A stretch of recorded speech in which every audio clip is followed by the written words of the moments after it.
आज आपण butter chicken biryani बनवतो. एकदम मजेदार, टेस्टीवाली, खूप जास्ती आवडणार आहे आणि खूप जास्त इझिली बनते. मस्त वाटते खायला. सुरुवातीला चिकन मॅरिनेट करण्यासाठी दही, काजूची पेस्ट घेतली आहे. ज्यामध्ये थोडासा गरम मसाला, कोरिअँडर पावडर, अद्रक लसूणची पेस्ट, काश्मीरी लाल मिरची टाकायची आहे. थोडी साखर, पुदिना आणि कोथिंबीर बारीक चिरून टाकायची आहे. चवीनुसार मीठ टाकायचं आहे आणि कोणत्याही ब्रँडचा थोडासा तुम्ही याच्यामध्ये बिर्याणी मसाला टाका. मिक्स करा. त्याच्यानंतर आपल्याला चिकनला मॅरिनेट करायचं आहे, मिक्स करायचं आहे. थोडंसं याच्यामध्ये मेल्टेड बटर पण ॲड करा आणि हे सगळं मिक्स करून चिकनला मस्त मॅरिनेट करत ठेवा. मग फ्राय केलेला कांदा त्याच्यावरती टाका. एका मोठ्या पातेल्यामध्ये तुम्हाला थोडा बटर टाकायचा आहे, ज्यामध्ये काही खडे मसाले टाकायचे आहेत आणि ते मिक्स करायचे आहेत. डायरेक्ट ॲड करायचं चिकनला शिजवायचं आहे. त्यामुळे टोमॅटोची प्युरी ॲड केली आहे, थोडंसं पाणी ॲड करायचं आहे आणि चिकन मस्त शिजवून घ्यायचं आहे.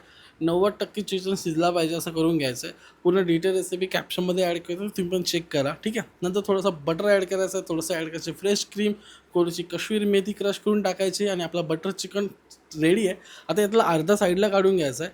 बासमती राईसला सोक करून मी त्याला शिजवून घेतला आहे ऑलरेडी आणि तो याच्यामध्ये आपल्याला ॲड करायचा आहे. लेअरसाठी मी थोडीशी टाकतो आहे फ्रेश क्रीम, पुदिना, कोथिंबीर, फ्राय केलेला कांदा, राईस ॲड करतो आहे. परत लेअरमध्ये आपण ॲड करायचं चिकनला. त्याच्यानंतर परत एकदा सेम प्रोसेस, राईस ॲड करायचा आहे. आपल्याला दम द्यायला ठेवायचा 15 ते 20 मिनटं लो मिडियम फ्लेमवरती. आणि मित्रांनो, याला स्मोकी फ्लेवर येण्यासाठी आपल्याला कोळसाला पण जाळून घेऊन मस्त फ्लेम द्यायचा आहे.